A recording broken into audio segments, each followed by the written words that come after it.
wa fudulul kalami, na maneno ambayo kwamba hayana faida, na maneno ambayo mtu atakayoyazungumza ambayo hayamuhusu.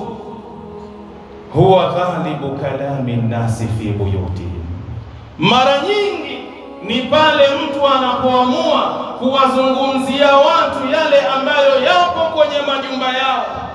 Fulani analalaje, fulani anakulaje, fulani anaishi vipi, fulani anavaa vipi, katika maneno ambayo hayana faida na wala hayamuhusu huyo mwanadamu.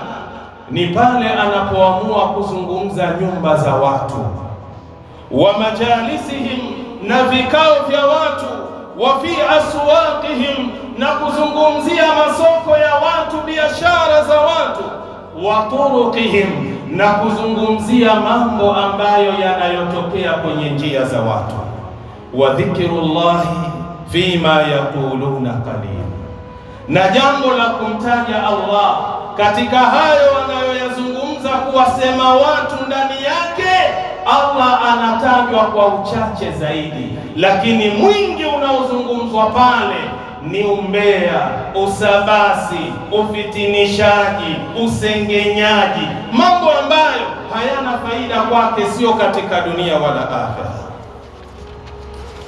Wa hum muakhadhuna bihadha alfudul, na wajue wanadamu wanahukumiwa kwa haya ambayo wanayoyazungumza, maneno ambayo kwamba hayana faida kwa wao. Qala jalla wa ala fi kitabi, Allah amesema katika kitabu chake, ma yalfidhu min qawlin illa ladayhi raqibun atid, hakuna kauli mwanadamu ambayo anayoizungumza katika maisha yake, isipokuwa kauli ile anapoizungumza kuna malaika ambao wanayaandika mema yake anapoyazungumza, na wanayaandika maovu yake pindi anapoyazungumza. Wakati ule umekaa, ima unamsengenya mtu, ima unazungumza habari za umbea kumuhusu mtu, au umeamua kuleta habari za ufitinishaji. Kumbuka, wakati ule unaongea na kuyasambaza maneno hayo, kuna malaika ambao wanaandika kila kitu ambacho unachokizungumza.